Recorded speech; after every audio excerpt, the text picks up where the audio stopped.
When you do science to do with origins, it's a bit like doing forensic science.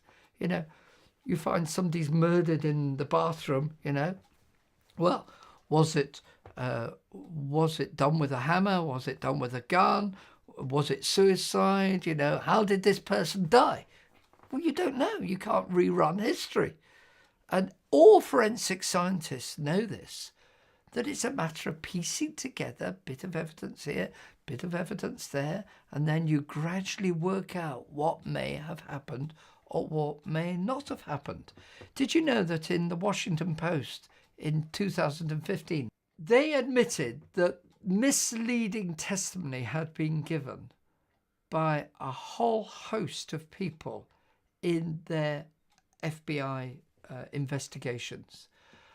And the Justice Department and the FBI have formally acknowledged that nearly every examiner in a recent elite FBI forensic unit gave flawed testimony in almost all trials in which they offered evidence against criminal defendants over more than a two-decade period before the year 2000. This has just come out, and it's been reported in the Washington Post in April 2015, April the 18th.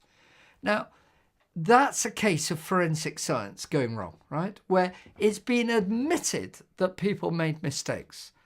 Now, whether it was due to them deliberately bringing in false testimony, or whether it was just simply that they made a mistake, they're now investigating the Washington Post reports. Basically, this means that if the FBI has freely admitted that mistakes were made in key issues to do with forensic science, which, by the way, led to people receiving the death penalty for this evidence, which was actually flawed. Well, you can't reverse that. You can't bring the person back to life. They were executed on the basis possibly of flawed testimony. Well, if that can happen in forensic science in recent decades, it's some years ago, of the order of over 15 years ago. Well, if that can happen with that, then when we're dealing with not just centuries ago, not even thousands of years ago, but supposedly millions of years ago, historical evidence purporting that, evolution happened over billions of years, we could get it wrong.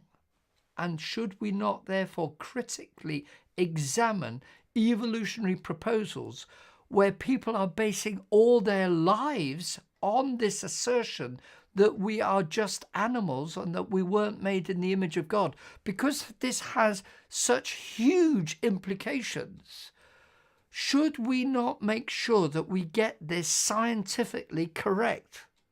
Yes, I am saying, as I said earlier, Dawkins saw the issues. By the way, he's very quick to see the implications of the creation position.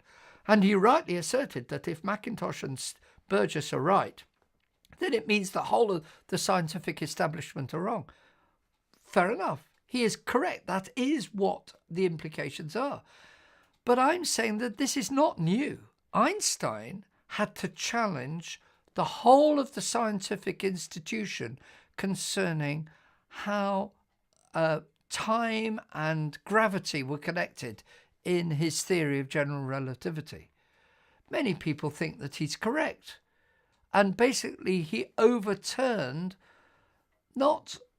is perhaps too strong, but he certainly altered the way that people understood Newtonian physics. And he added a new dimension to it. And for a long time, people were saying, oh, no, you can't have that. Now, we are dealing here not with experimental science, and that's the difference between what I've said about Einstein overturning Newtonian physics. We're dealing here with historical science where you cannot actually do a rewind of history and check it. But of course you can do some things, and people are making assertions that things are millions of years old.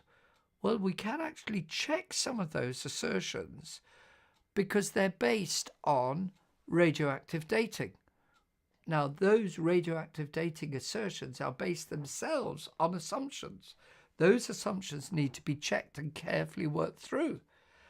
What I'm saying is that we are not actually examining the assumptions of this approach, where evolutionary scientists are making massive dogmatic statements about the past, which have to be checked very carefully.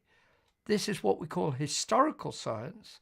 You can't use the same weapons in your armory for debate back and forth on this as you can with experimental science. But you can at least check the assumptions on which these statements are being made.